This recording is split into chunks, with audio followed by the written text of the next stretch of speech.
Well, Josh, are you ready to waste another day of our lives?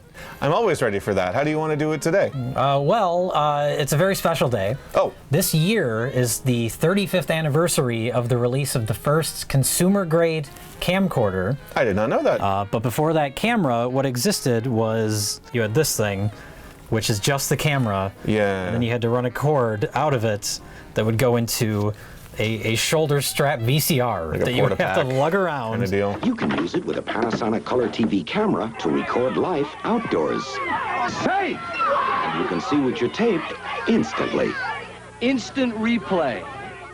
And then this is your power. That is convenient. So Sony said, fuck that shit, and they put out the first camcorder. That was beta. And then the first VHS camcorder was a couple years later. This RCA brand is one of the first ones. Wow. We used it in Space Cop. And right now I'm filming you, Space Cop. Say hi. Say hi to the kids back home. You're on television, Space Cop. You want to be in my rap video? So in honor of the 35th anniversary of the first consumer-grade camera, we've got something a little special in mind. Mr. Bauman, I don't feel so good. Welcome, Josh, to the fabulous world of VHS. I feel like I've been here before.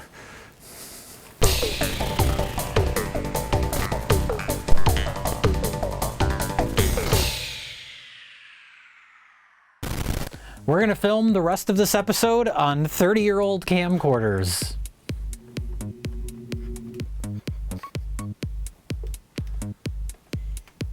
Great idea. Nothing could possibly go wrong. So normally, the way it works on Best of the Worst, we watch these old movies and they look like crap. Right. And then our footage is in okay-ish HD. So we're shaking things up. We're filming on VHS, and the movies we're going to watch are all remastered Blu-rays. Our first movie today is the 1968 classic, Night of the Lepus. How many eyes does horror have? How many times will terror strike? Only Rory Calhoun knows for sure. Is there going to be any mention on this that the creatures are bunnies? Are they going to keep that in the shadows? Would you like me to end the suspense for you? I guess. Okay. There was no limit to the horror, no end to the Night of the Lepus. And this is one of the things where, like, the Lepus is the scientific name, so if you're a clever boy, sure. you know all about the Lepus. But they didn't call the movie Night of the Bunnies for a reason. For a damn good reason. A hormone intended to alter the breeding cycle of rabbits overrunning Arizona ranchland instead turns them into flesh-eating 150-pound monsters in Night of the Lepus. So there you go. Now, this substance, if we could affect the blood of 50 rabbits, it wouldn't take long for this change to take. Putting chemicals in the water to make the rabbits gay! Stuart Whitman, Eaten Alive, Janet Leigh, Psycho, Rory Calhoun, Motel Hell, and DeForest Kelley, Star Trek, What is that? are among the intrepid humans facing off against the behemoth bunnies, using guns, flames, dynamite, and anything else in their grasp to battle their oversized, hungry tormentors. All right. Yeah, it's a fucking big bunny movie. Does it say, is this like a 4K, 2K? 2K. 2K restoration. 2K scanned from the interpositive. Okay. Well, that's good then, that we're shooting in .00002K.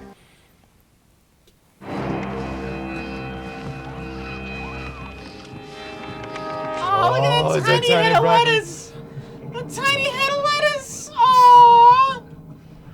Everybody else is leaving, but Aww! Dave here just wants to eat more. Those little berry apples! Yeah. Aww! Little tomatoes.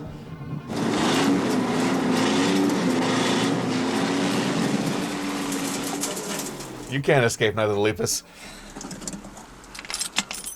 What are we gonna do, Mommy? Call my agent.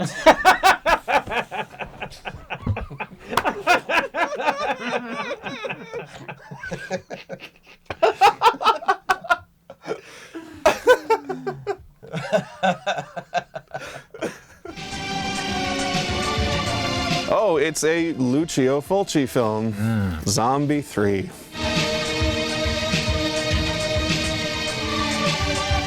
The notorious Fulci-Mattei Fragasso saga. Saga. Don't worry, it's only 95 minutes long. Is there a document?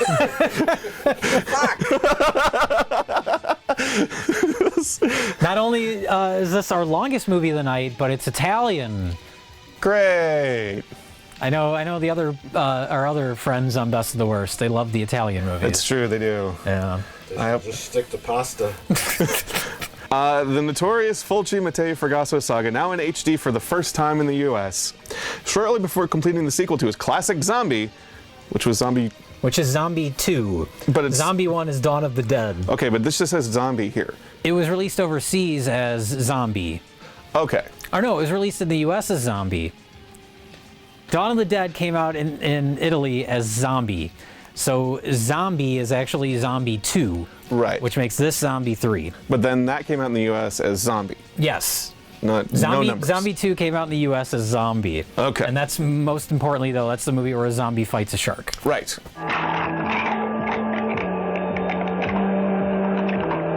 So shortly before completing that, the legendary Lucio Fulci became ill and left the Philippines-based production.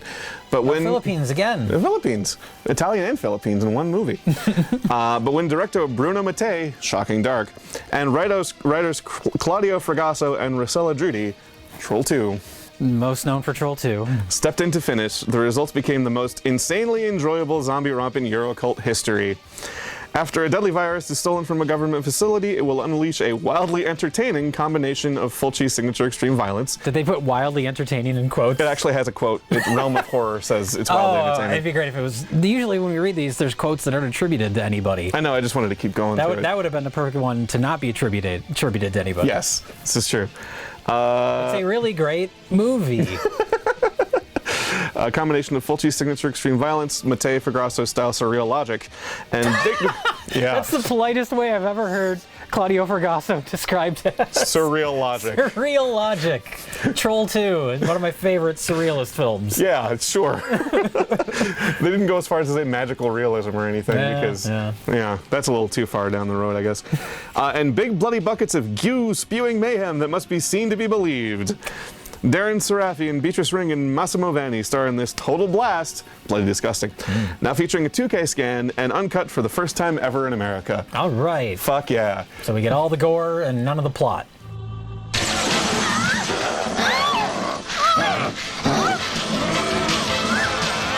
What the hell is this? That's a good question. It's chained up. Not anymore. Oh my god. Coincidentally, the ceiling collapsed?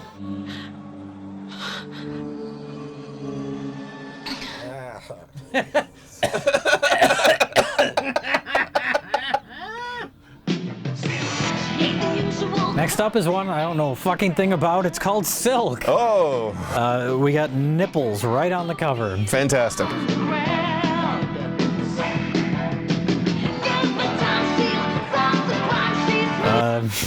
She bangs them, breaks them, and books them. That sounds illegal. Silk, the four-letter word for steaming non-stop action. So this is like the best Andy Sedaris movie that Andy Sedaris never made.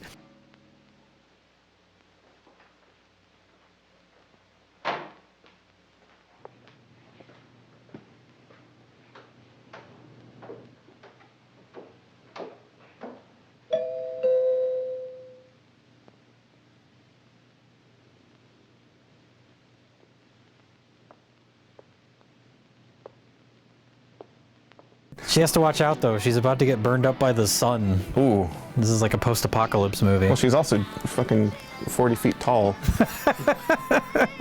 My God. Silk, the toughest cop in Honolulu. Oh, Andy Sedaris. Honolulu. Oh, perfect. We got connections. Yeah. Busts some small-time smugglers, only to discover a larger syndicate that is smuggling Asian mobsters into the States. Whoa. By buying the identities of Hawaiian citizens. Okay. All this leads to a series of murders that has the police baffled. So Silk is called in to help uncover the culprits. It's from the late prolific Filipino director. Have we watched a Filipino movie before? Was Raw Force Filipino? I don't remember if Raw Force was, but Blood Debts was Blood Filipino. Debts, yeah. Blood Debts. Mm-hmm. Blood Debts. Remember Blood Debts? I do.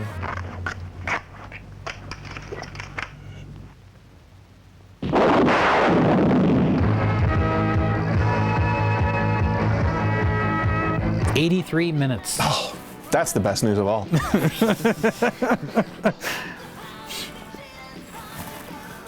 All right. I feel like I'm on an episode of Forensic Files. You know how footage. Yeah. Nasty crime scene footage.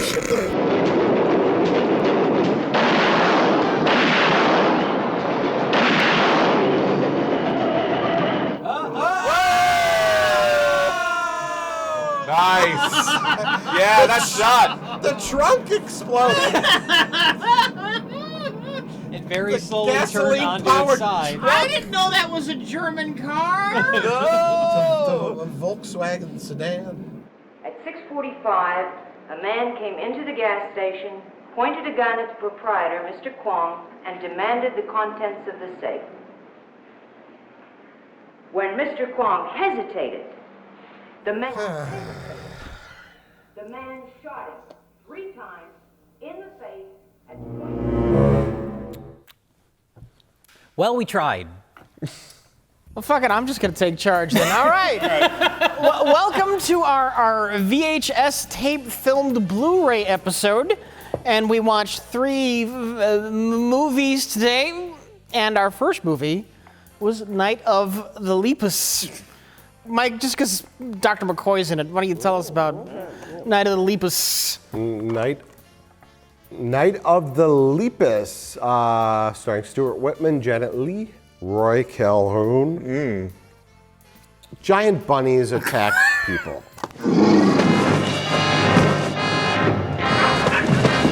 That's the gist, is giant bunnies attack people in the boringest film ever made. It's not that boring, but it's pretty boring. It's dull. The problem is it's very straightforward. Like you mentioned, we said industrial film. It's like if the guy who made Zat, if he had a budget. If the guy who made Zat suddenly was sucked out of all his creativity.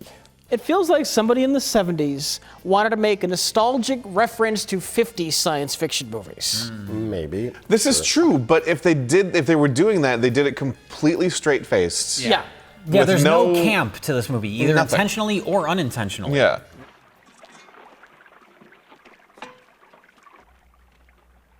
Not a miniature. There will not be giant bunnies going down that shaft. Definitely not. Because you look at, like, if anyone's seen Killer Klowns from Outer Space, that's one that's like a reference to 50s B movies, but it's clearly, there's a little bit of a wink going on throughout it. A little bit? What are you gonna do? Knock my block off? A lot, but I mean, it has all those tropes from those 50s B movies, which this also has, but everybody's just very tired. I'm going in there. You can't do that. I haven't got a choice. But why? We're gonna blow it up right now. Everybody just seems kind of tired. Everyone's just very Everyone's tired. just slightly tired. This is the sleepiest movie you'll ever see. They rounded up a bunch of elderly actors. Yeah, and people are actresses. just past their prime. Just past it. DeForest Kelley, 2 years after Star Trek was canceled, in that dark period between 1969 and 1979, he did a giant killer bunny movie. He sure did. Because listen, as I said earlier, even Space Doctor's got a mortgage. And he is not unfamiliar with large bunnies, as you'll see from this clip from the original Star Trek series, from the episode titled This Side of Paradise. One side, one side. I'm late, I'm late. Oh, my fuzzy ears and whiskers, I'm late. Mike, that's the wrong clip. What? That's a clip of the Star Trek animated series episode where they reference McCoy saying the bunny. Oh, no. Yikes. Everything's wrong. You're using the wrong clips. Who's in charge? Nobody. This Side of Paradise, when the flowers explode in Spock's face. You can explain it to me all you want. It doesn't change the fact that I don't know what you're talking about. And I haven't seen it. And there's the damsel in distress with the... No, wait, that's not the flowers in the face episode. No. That's the bunny episode is the episode where their hallucinations become real. Shore Leave. It's called Shore Leave. Sorry. You're right. This Side of Paradise. Shore Leave. Josh, of Shore course. Leave. Of course. We should have known. Everybody knows We Shore should have Leave. known. Thank you, Come Rich. on. This Side of Paradise is the episode where hallucinogenic flowers explode in people's faces and turn them into hippies. Oh. Oh, it's closer than I thought, actually. Spock says, fuck work. I'm just going to lay here with this lady and just relax. I'm not going back, Jim. Shore Leave is when they go on a planet where all their fantasies come to life. Oh, my paws and whiskers. I'll be late. Thank you. So whose fantasies are bunnies? Stand by. And of course, DeForest Kelley is not unfamiliar with large bunnies, as seen in this clip from the original Star Trek episode Shore Leave. Oh no, he's caught in a time loop. Oh no! As long as DeForest Kelley got to fuck bunnies is all I'm... He didn't fuck anybody. No. But then DeForest Kelley did Night of the Lepus, and he got fucked. Financially? By appearing in the film. That was the joke. Well, he wanted that sweet, sweet paycheck. He wanted that paycheck. Yeah. I don't know about sweet. We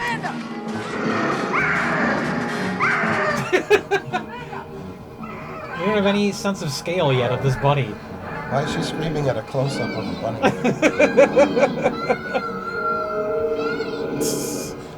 Tiny bunnies covered in ketchup. It's just like, what footage do we have of the bunnies? Just cut it quick. Whoa. I love those super slow-mo close-ups. Yeah. Nasty rabbit mouth. Night of the Lepus, let's get right into it. We start off with, we're in Arizona. Rabbits are ruining the crops of these Arizona farmers. The ranchers call in DeForest Kelley, and DeForest Kelley says, I know these two scientists, played by a man who looks like he has chronic back pain. Stuart Whitman. Stuart Whitman and his wife, played by Janet Leigh from Psycho. Yes. And they have a little daughter. And he says, Kathy's curse is the daughter. the solution is not to use chemicals and poisons to kill the rabbits, but maybe we can find a genetic solution, maybe to stop them from breeding. Hormones. They want Hormones. Yeah. There is an eco solution to overpopulation of rabbits. So therein lies our premise. His solution is he wants to make rabbits fuck less. What's the matter with him, Mommy?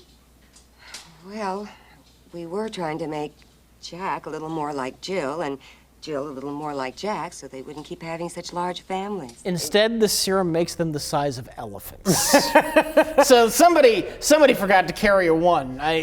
Well, the point being that somebody somewhere made a horrible miscalculation in thinking that you could make a scary movie about giant bunnies. Oh.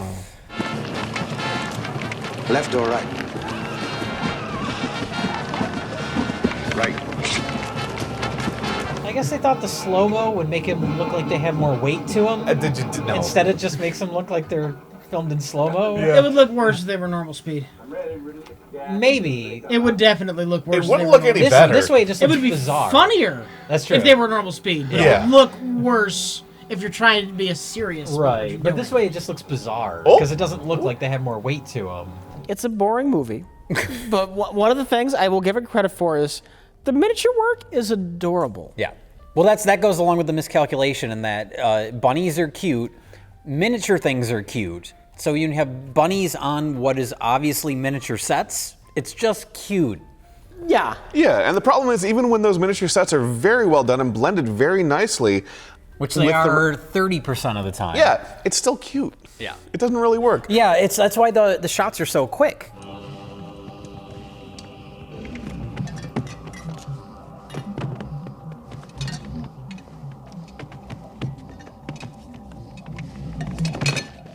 Because like you can't hold on a bunny for too long because they're gonna go, oh, Yeah. even if it's a bunny with like pastel paint on its face, it's supposed to be blood.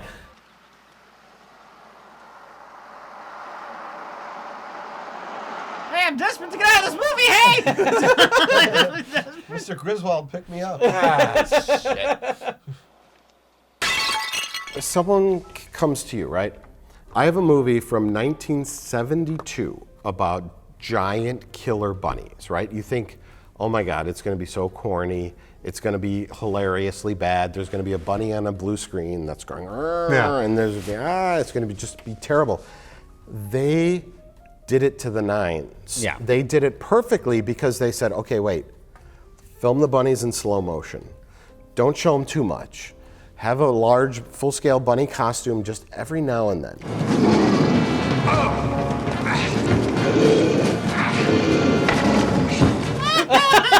Ow! That was a guy in a bunny suit. Absolutely.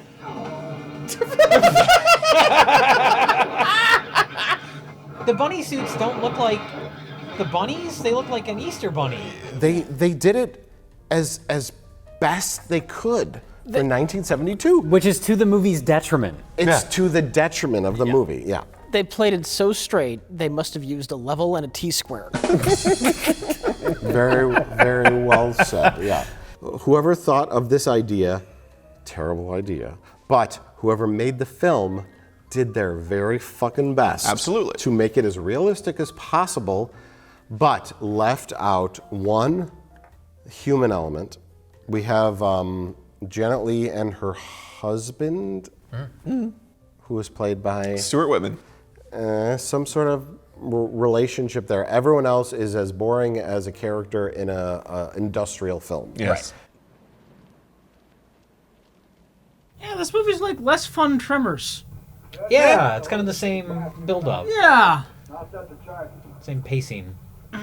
It's a little too methodical and without all of the suspense. Well, yeah, without everything that makes Tremors special. Yeah. There's no suspense and no characterization. It's like watching a documentary about boring people. Giant rabbits.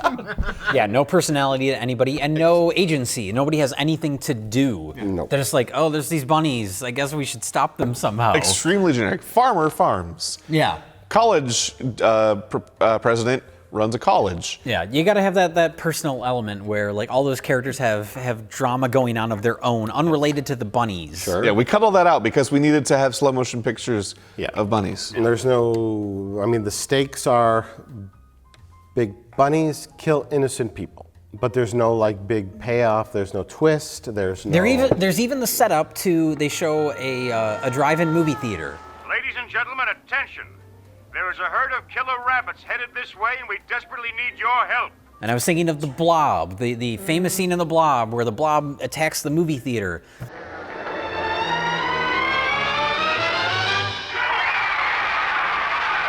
You have a drive-in theater, you have a big screen, have a giant fucking bunny burst through that screen and start jumping on cars and going crazy. But instead, the cop shows up and he goes, all right, everybody, there's giant bunnies coming, go away. And then everybody just drives away and then the scene's over. No, he directs them to the tracks. No, that's right. Yeah, they go to the tracks to illuminate the track because they're going to electrocute the track, and then the bunnies are going to go on the track. So these families that went to the drive-in theater could witness the bunny massacre. Yeah, we see that. We see small children seeing the bunnies die terrifying. because there is no twist to the plan.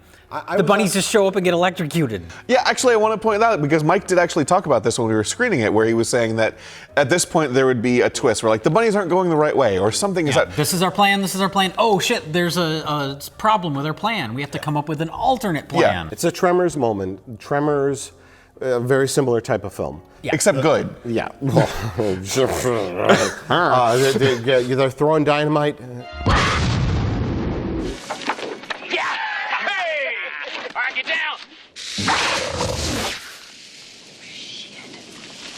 Yeah, we gotta figure something else out now. Another plan. Yeah. But okay, I was out of the room. What was playing on the screen during Tom and Jerry cartoons? See, what you need is an old like Ray Harryhausen dinosaur stop motion some movie. Creature on the screen. Yeah. And then the kids laugh at it. Yeah, This looks goofy, Mom and Dad. This giant creature looks so stupid. The bunny death scream. Oh yeah. Which honestly, in this movie was fucking underused because that sound is terrifying and it's not really in the movie apart from the very beginning. Look, all you people that live in LA and New York, us Midwesterners. We know the death rattle of bunnies. Every now and then we hear the death rattle of a bunny when it gets killed by a coyote. Bunnies don't make a fucking sound their whole life until a coyote gets them. And then they go,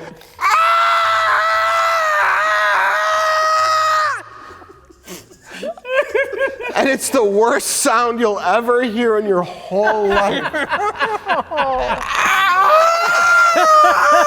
Oh god, you're gonna have to cut a real one in here. It's gonna be so awful. Oh no! I didn't know a bunny could speak.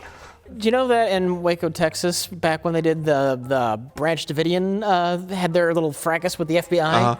They wanted them to get out of the building. They would play the screams of dying bunnies over a loudspeaker at night. Oh my god! Yeah, that's more terrifying than anything in Night of the Lepus. It wasn't just Belle Biv DeVoe music. Wow. Bell Bib DeVoe? Yeah, Poison. That was a group, Rich. Okay. No, you're old enough to know this. I know, but This guy's whiter than Casper. You don't remember the ABC BBD? like the Jackson 5 ABC? That's more Rich's generation. All right, okay. It's as easy as 1, 2, 3 ABC. I know that Rich is 65 years old. He grew up on Motown. Right. We all did. ABC.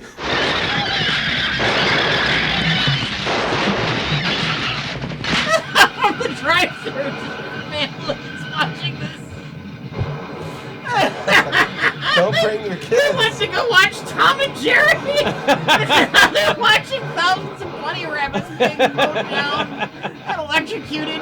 So that's our discussion of Night of the Lepus. Yeah. Oh, what happens? We really got nothing more to say. Well, there's nothing. It's so there's bunnies. We have to stop bunny. It's very efficient at being boring. It's like an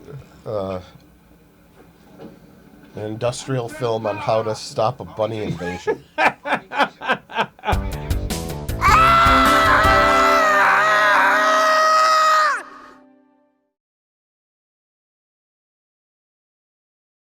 right, our next movie is Zombie 3 by Italian horror legend Shoji Tabuchi.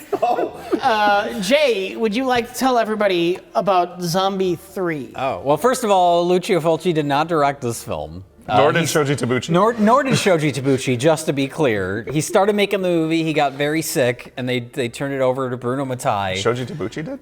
Yeah, it's Shoji Tabuchi. Wow. He's clearly sick. Have you seen his concert? Something's wrong with that man. So a couple of scientists in Santa Monica, Philippines. Quick, get in. Where are you going? Santa Monica Hospital. It's the nearest. Santa Monica. I think they're trying to pretend this is California. California's got a lot of Filipino people in it.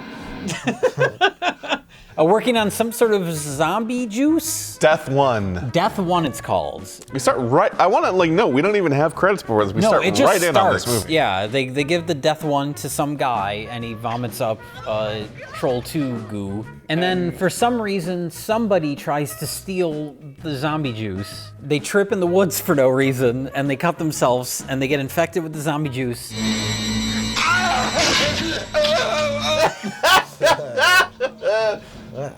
And then the government in Santa Monica, Philippines burns him, and then his ashes rain from the sky, much like Return of the Living Dead, and infect the birds. And then the birds become zombies, and then the zombie birds attack a camper. And then one person from that camper becomes a zombie. And then they take that zombie to a hotel. We were at that hotel earlier. Different hotel. I guess it's a different hotel. It might be the same hotel. The guy who stole the zombie juice goes to a hotel and he loses his mind. They're just trying to... Wait, Jay, you're forgetting about the gas station where there was a pre-existing zombie chained up. Oh no! Who apparently has nothing to do with a coincidental the other zombie outbreak at a gas station. Because there's a girl and a guy in a fancy fast car, and the guy has... It's a Corvette. Okay, it's a Corvette. An Italian film is not gonna not have an Italian sports car. You got me. You got me. So she really is just going all the way to getting some water. I don't fucking know. I don't give a shit what it's fancy sports car. See the two flags. Yeah. It's a checkered flag and a white flag. That's a Ferrari, right? That's not a Corvette. Corvette's a Chevy. I don't know. That's an American car. Oh, I meant Ferrari. That's Italian. Yeah, all right. So He's lost all credibility when it comes to Italian sports cars, Mike. Trying to correct me on this shit. People have been coming to our channel to get your expertise on Italian sports cars, and now it's out the fucking window. Anyway, so birds are zombies, people are zombies, a hotel gets infected by zombies. What are you doing? Can we just... The fuck are you doing? Can we just condense all this talking that was super condensed into you 3 cut words? The clips. Into 3 words. Nonsensical Italian movie. Oh my God, my friend is in there. She's wounded all over. She's bad, real bad. Please, we have to do something There's no hospital around here. There is a motel near here. We better take her there. Sound logic.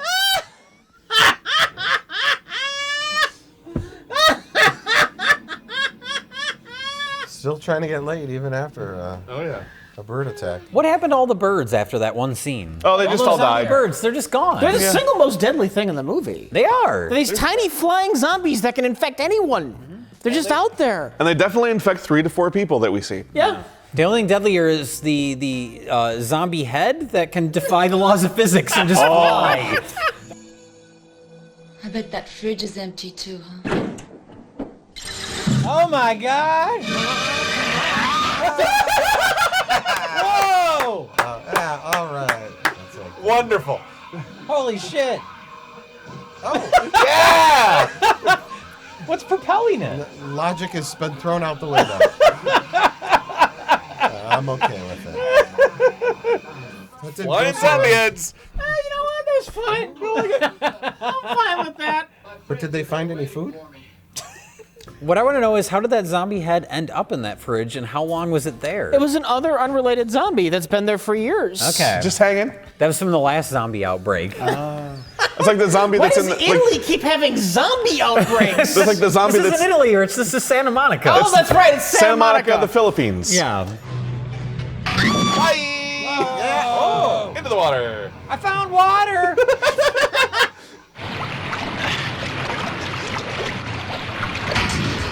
Oh my god!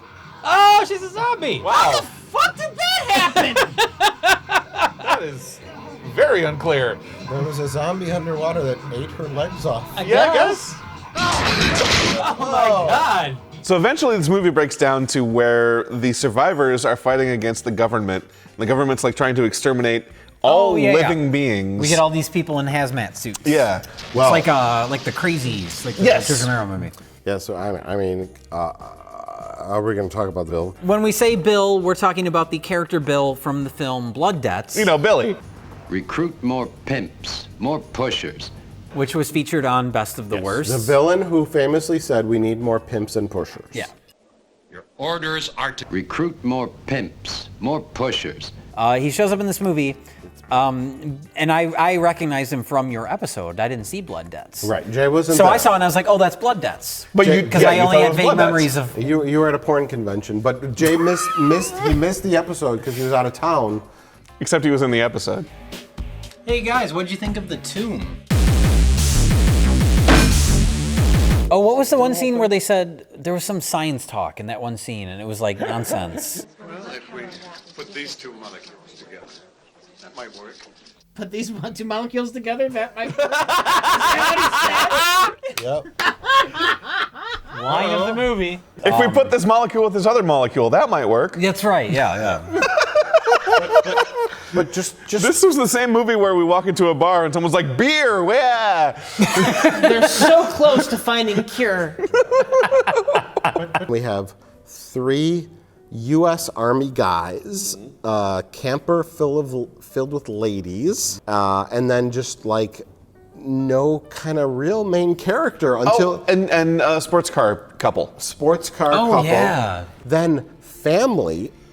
Family's not important. Why is that shot even in the movie? I don't know. Family wanders along. Wait a minute, that was Night of Lepus. Oh my god!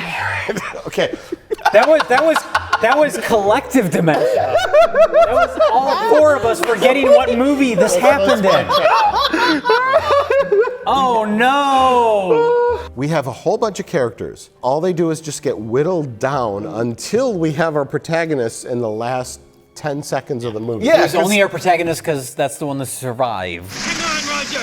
Don't let go! Hang on, tight! Hang on! Well, there's those weird zombies that are just like hiding under hay. Like it's a practical joke. Gotcha! Because zombies think that way? Grr, I want to eat your face. There's a lot of ambush zombies in this. A ton. That goes against zombie logic. A zombie ambushing you from above. Yeah. Yeah. That means you kind of wait up there, like, Yeah. I'm going to jump, and It's calculated. the one was crazed and running, but then some are shuffling. Yeah. Some are doing kung fu. It's all over the place. That's, a lot of different people make up the world. That's true, yeah. A lot of different types of zombies. Remember when the one lady gets her face ripped apart? Oh, yeah. That was a great scene. That's right.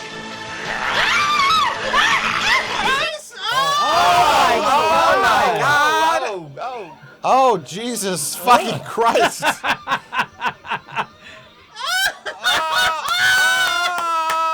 the stuff. Holy shit! Whoa! It's a full-grown zombie hand. Is it an adult-sized hand? What?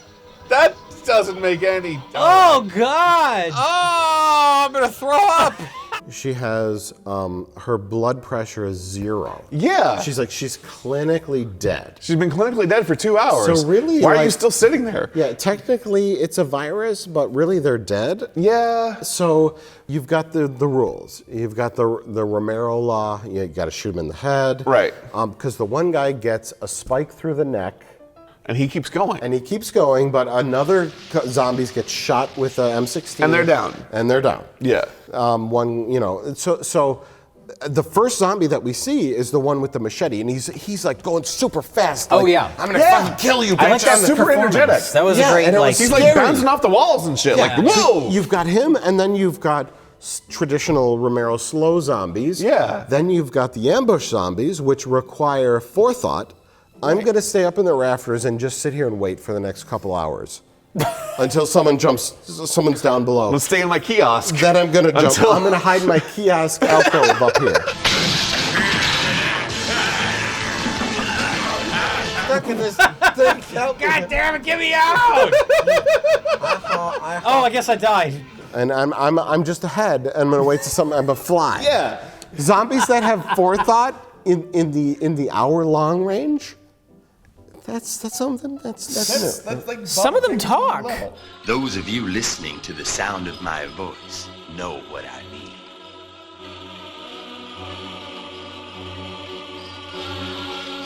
Why? Yeah, but why? Yeah. In the end of this movie, we have a radio DJ zombie. Oh, that's who's right. doing a radio broadcast for zombies. This is for all the undead. So zombies are now like a subculture that are intelligent. Yes. There are no rules. there is no logic. Well, Night of the Lepus and this are both kind of in the same boat where it's like there's a premise and then stuff just kind of happens. Yeah. Well, that's just typical for an Italian kind of 70s, 80 movie, isn't it? Yeah. I mean... But for the ones that we've watched, yes. There's plenty of really great Italian horror movies, but we don't watch those on this show. No, we watch... On things we typically watch, the Italian movies we've watched, there's like a script with like no or poor structure and just things happen and you're like, why? Although to be fair, that happens in the good ones too. Yeah. Where it's like, what is this? What's happening now? But they managed to make it engaging in those movies. Right. It feels intentional. Yeah. Oh, that's another weird thing. Like, so many things in this movie look like they've been abandoned for 20 years. Yet the And outbreak it was the next day. Just fucking happened. It all takes most of the movie takes place over the course of one day. Yeah. Or so we think. There's spider webs all over everything. Creeping vines everywhere that just sprung up over the last day, I guess? Question mark? It don't make no sense. No. It's Italian. Oh, get it out of here. Yeah. I don't want to bring about the end of humanity.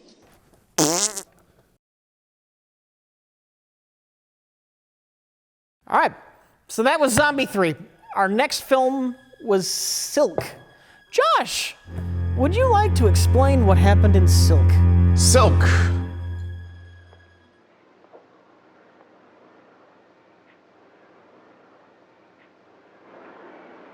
I'm not a biter.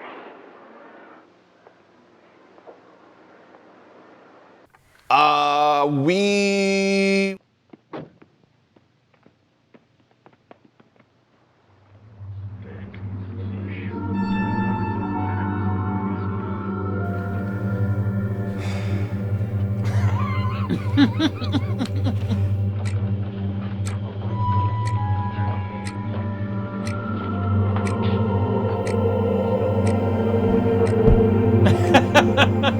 Is this bordering on like, let's just grab anything and watch something else for 5 minutes? It's getting tough. Yeah, there's like nothing to work with here. Yes. Usually there's, even in the boring ones, there's something. Yeah, but this hasn't had This anything. has nothing.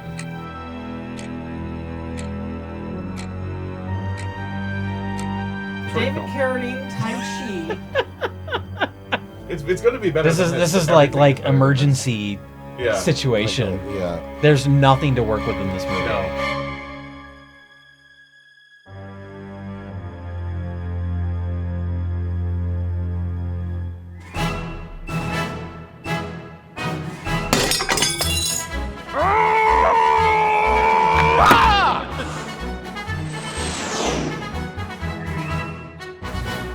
My name is Neil Breen. I'm a filmmaker. Oh, what's this? Oh, hey, look, we decided to watch Pass Through. Something incredible is about to happen. Silk! It started off promising from the first minute. The first 30 seconds. Literally 30 seconds. Yeah, and then it's the most boring thing we've ever watched. To the point we did something we've never done before. We pushed the Whopper button. We pushed that Whopper button. We watched Pass Through. We broke out Neil Breen. It's been sitting in our specialty case for about 2 or 3 years now. Since it came out. It was the right call. It saved the fucking... It was 100% the right call. We had to. It was desperate times call for desperate measures. We're falling behind on our Breen. We were. Because he just came out with Twisted... Pear? Yeah. Yeah, something. In which he's twins? Who am I? What am I? Here's the funny thing. These two movies, the other two movies we watched are horror movies. Uh-huh. And yet Pass Through is the most legitimately scary thing we watched tonight. Yeah. Absolutely. In a like, I don't want to get shot in real life. It's the middle-aged man equivalent of like if a teacher finds like a weird letter in a high school kid's locker and it's like, we need to talk about this. Yeah. This is the 40-year-old man's feature-length version of this is the 60-year-old man's feature-length version of that. Sorry, I don't know why I said 40. Bump that up a little. This movie will send you to the counselor's office.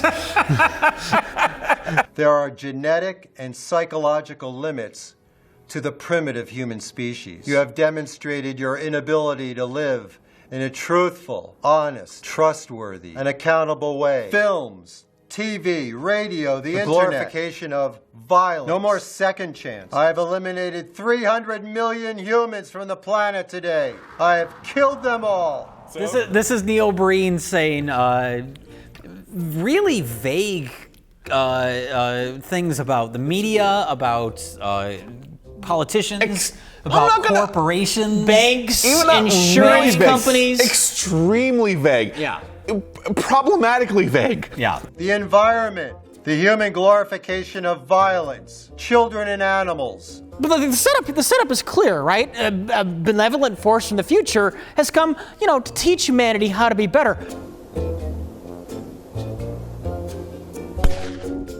No, he comes and his solution for Earth's problems is to kill all of these people he doesn't like. He's got to get there first, because before that, he has to encounter people that are coming into our country from other countries. Oh, yeah. Oh. That Why worked well. are there bones? That's the border to the U.S. Or what's happening? Does this take place in a future where the economy has gotten... Oh, no! What happened? Fake fire. Fake fire. See, you got to keep up. You can't ask questions during the movie. You just have gotta to immerse go yourself. with it. It's metaphorical because he's saying all these people are coming into a country from their country, and yet but they're all coming in from the same flimsy fence. Those people that are coming in from other countries have a specific country they're coming in from, and we see it in the movie. From our But that's you're thinking about it too literally. Exactly. From our I didn't know there was only one portal into the United States or whatever country this movie happens in. Yeah. From our perspective, it's very clearly like illegal immigration from Mexico or Central America into the United States. But they're not coming from Mexico, and they're not coming to the United States. And then there's an extremely varied cast that are coming into the U.S. That's the questionable moment. I'm all he's got in the world. Oh. Oh, no! Why did you shoot her? because I have absolutely no value for you two on the streets. Yes!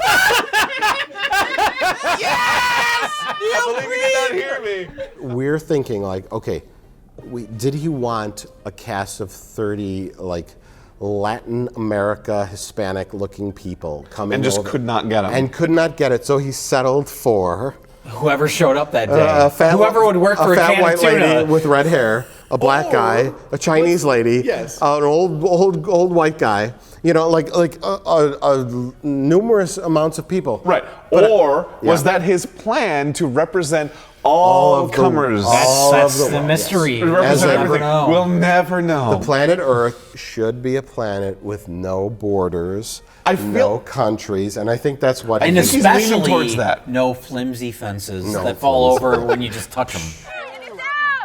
I'm pretty sure his main message was if you need to stay at his Airstream, he will go ahead and take all the cans and throw them away because he will clean up for you. I'll clean it for you.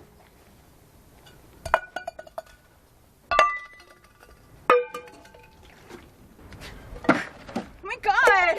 What are you doing? And you can lay on his nasty ass mattress. Because look, it's clean. It's clean. Look, it's clean. There's some Look, it's springs clean. popping out. It's clean. It's all clean.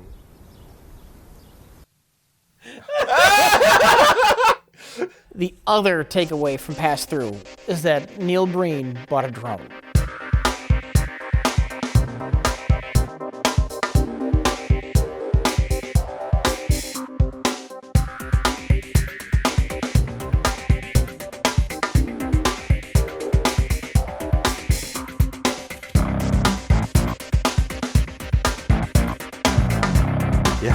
That should be the title of the film. I bought a drone. Like we bought a zoo. Check it out, y'all. I bought a drone. Can we talk about how many times he goes into the desert and touches a rock and goes back into the past where there's a tiger? It's like the exact same shot over and over of him disappearing in that rock. It repeatedly happens. Yeah, but I mean, the special effects with him and that tiger are seamless.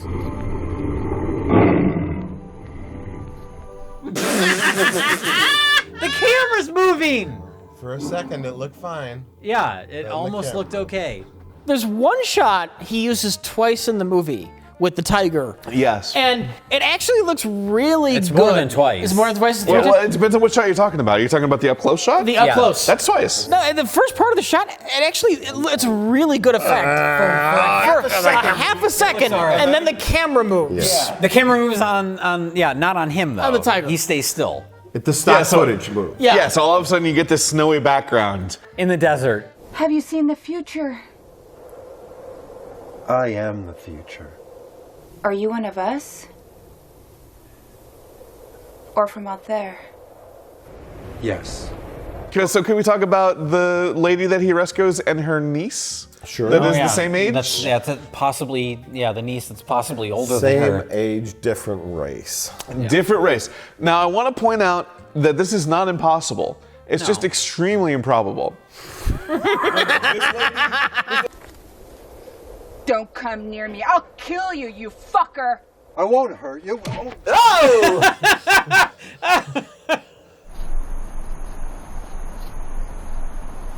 If it can be destroyed by the truth, it deserves to be destroyed by the truth. I want to point out, Neil Breen kills 300 million bad people in this movie.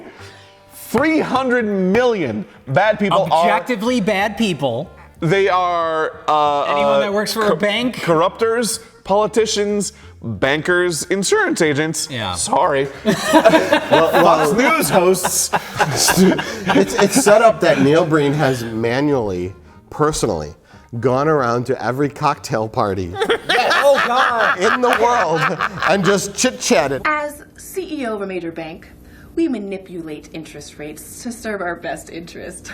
Oh, with no concern to the customers, of course. We make a fortune at our insurance companies, overcharging customers and hospitals, and there's nothing the customer can do about it. Isn't that cheating the public?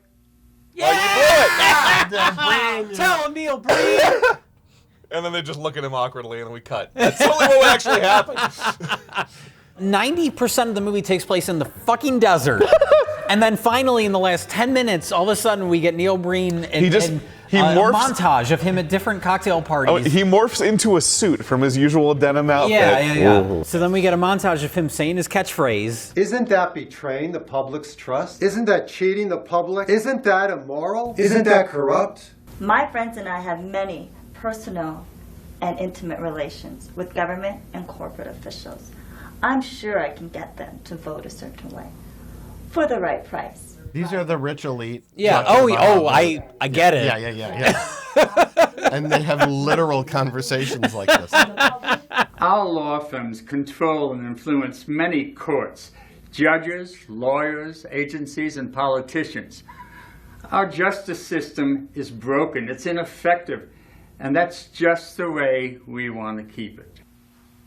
Isn't that immoral? The stock characters that play the rich elite, you know, 1%ers or whatever. They're the same people. Dialogue they're like, ha ha ha, really, it's so enjoyable living life as a rich banker that takes advantage of poor people and screws them out of their livelihood for my own financial gain. This is actual Isn't that a bad thing to do? Cut to Neil Breen.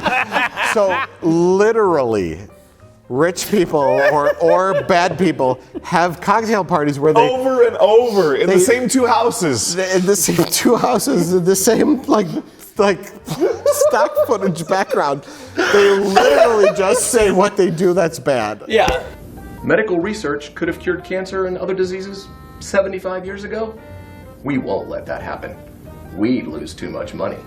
I am a pharmaceutical CEO and I love screwing people out of their money while they are sick. Isn't that a bad thing? Who was that guy? I have no idea. Never seen him before. He must not be from here. And then, my favorite thing about that is that the rich people just go like, "Who the fuck was that?" It's just standing there after they spill their guts. Yeah, they're like, "Who was that cracker?" Definitely not one of us. Who was that elderly real estate agent from Las Vegas? It fucking kills me. At our house. Like, it feels like this is supposed to be like the comeuppance montage, where it's just like, "Oh, you're right. That is a bad thing to do to people." None of those people do. They're just like, "Who was that guy?" Wasn't that balding elderly real estate agent from Las Vegas that lives in the desert who sold me my house last year? This is a 30-second montage in a 90-minute movie. Yeah. It just happens. And then he walks out of the mansion and it blows up. Yeah, and it blows up. And was that before or after the newscasts? That went on for 20 minutes. That was before and after the newscast. Oh no, it was both. Oh my God! What? Security, help! Security! You won't need security. You're gone. We're gone? Oh, that's News Fox is News corrupt. going away. Yeah. Hey y'all. Neil Breen's gonna run Neil the Breen news. here. In local weather. Oh God, he grew.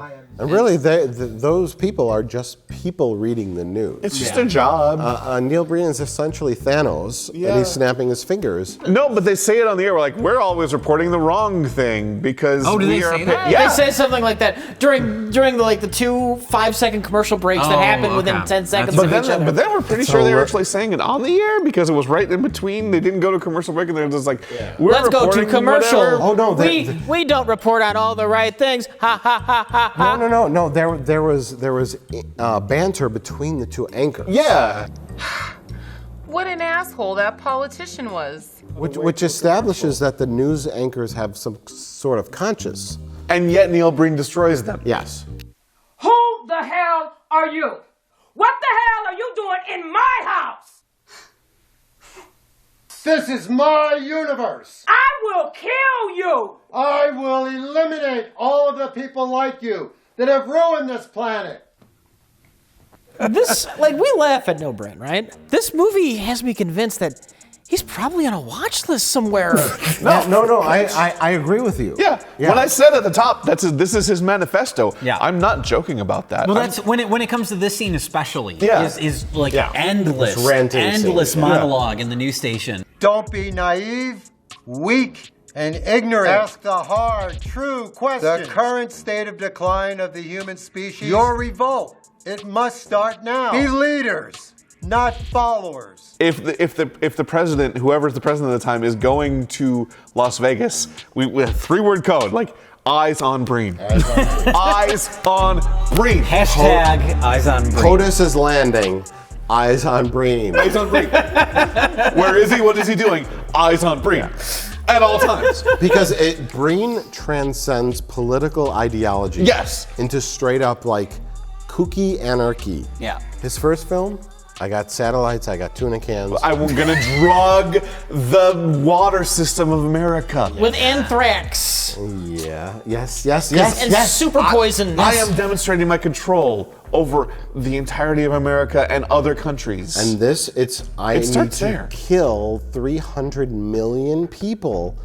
That I don't agree with. That I don't agree with. And so, yeah, it's funny. He's funny. He's a bad filmmaker. But at the same time, you're like, It's when are you gonna get a gun? It's funny now. The cleanse has begun. I'm just picturing now people in like an FBI office, like we've got some tips on, we should probably watch this guy's movies. And they sit around and they watch them and they're like, what the fuck is He's wandering around the desert still. And Did he just cure cancer with a tin can? Yeah, they just get caught up on the filmmaking. They forget about his message. Just sit there and laugh at the movie. Yeah. No.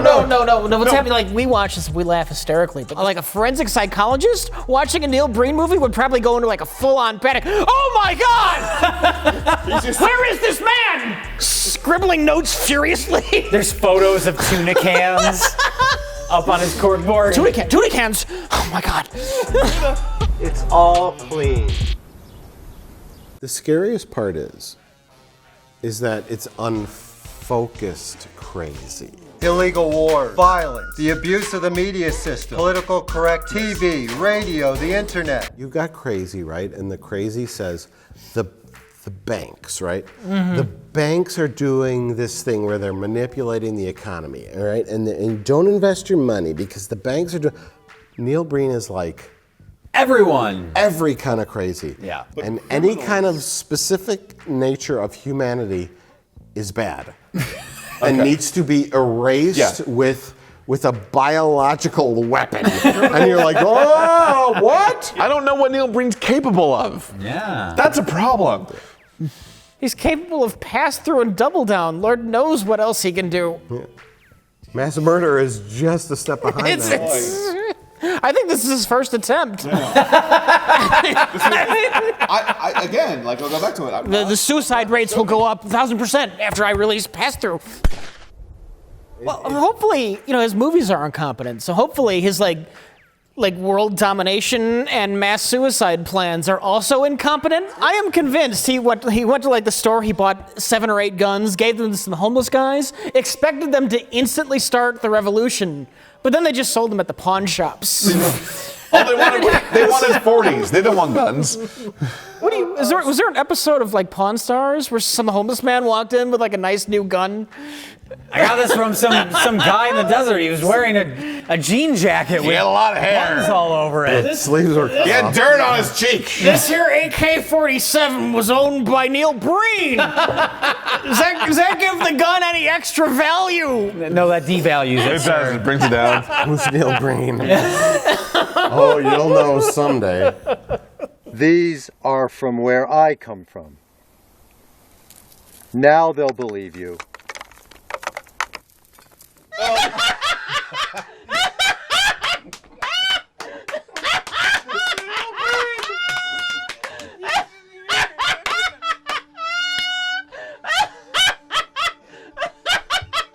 Oh, he disappeared in the rock again. So everybody. Oh God. All right. So those were the movies we talked about today. That's right. But the time has come to pick the best of the worst. Jesus. Mike. Without doubt, Pass Through by Neil Breen. Fantastic, Jay. Is it even like it's? We might as well not even bother with this part when we do a Neil Breen. It's movie. not even a question. It's Neil Breen. It's Neil Okay. Breen. Yeah. Well, then that leaves the other question. We brought him in as an emergency backup, and he did not let us down. No. No, he is incredibly incompetent. Yeah. I actually enjoyed the first two movies more than I think either of you did. I agree. They had their I'm with you. They were a little sluggish, but they both had their charms. But I mean, Neil. You can't beat Neil Breen. Okay. So then the final question is, how are we going to destroy Silk? No. Oh. I was gonna say, yeah, it's the first movie that we've ever abandoned. Mm-hmm. Well, I don't care. let's So we're gonna- destroy it in the most passive way possible. Did you Wait. pick a best of the worst? Oh, it's pass through. Fucking dumbass. I thought you might have enjoyed DeForest Kelly's performance in Night of the He gave it his all for a killer bunny Everybody rabbit did movie. what they could. Yes. Everybody tried I to don't- make I a don't- movie, and that was the problem. Yeah, I don't want to get down on Night of Lepus or Zombie 3, actually. DeForest Kelly's a classy guy. Yeah. And I'm a sucker for the shitty Italian movies. As am I. No matter how bad they are, they always have kick-ass scores, and this was no exception. Absolutely. That score was boss. And this, I want to say that this DVD actually came with the soundtrack. You buy the soundtrack, and I guess you get a movie with it. Yeah. One or two. I wish that Neil Breen would include his library music. I don't want anything extra from Neil Breen. Okay. Because that just makes you like more complicit. More complicit in some kind of crime. All right. So, Eyes on Breen. Eyes on Breen. Eyes on Breen. Hashtag Eyes on Breen. Ask the hard, true questions and give the hard, true answers. this is the laziest way we could possibly destroy this movie. I got it. It's right here.